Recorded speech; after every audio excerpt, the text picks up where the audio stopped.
Roosevelt and Bullion, this is our last opportunity in this hour, and then we have one more hour for those of you just flipping through the channels on this Saturday evening for Labor Day. This is the National Park Bullion coin. I love this one. I grew up in this part of the world. Yes, I know you did. Love this coin. Look at that. Check this out. It's massive, too. 999 fine silver, 5 ounces. 5 ounces. This is the largest silver coin ever made by the United States government. The United States government is making these 5-ounce America silver, America the Beautiful coins since 2010.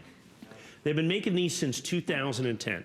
And what they've become, I've become the largest retailer on the planet of these things. And the reason is I think they're one of the most underappreciated coins ever released by the United States government. Because first off, you have 5 ounces of silver. So you got this tremendous intrinsic value of these coins here that you can see. 5 ounces of pure silver. I mean, 5 times bigger than any other silver coin they've ever made.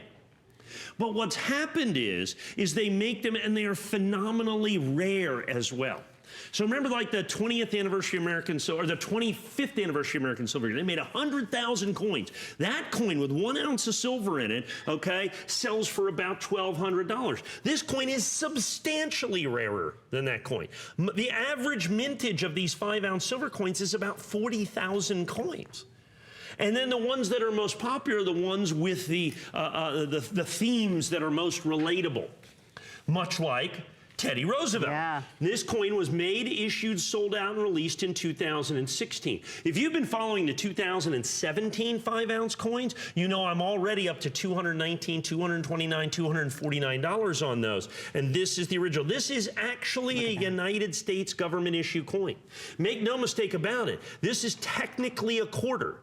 It just happens to be made out of absolutely pure silver, 5 ounces, made by the United States government. It's over 155 grams. Yes. So what you have is this incredible treasure trove of silver, and then add in the fact it's some of the rarest coins made by the United States government. And so what has happened, as a matter of fact, I was talking to a gentleman who's been watching the show with us for years. Bev, if you're watching, thanks for doing that. And he says this is his coin to collect. He says, oh, I'm collecting all the 5 ounces. He says, I think they're spectacular. And we have the other national parks available too. I'll get you some information. Yeah.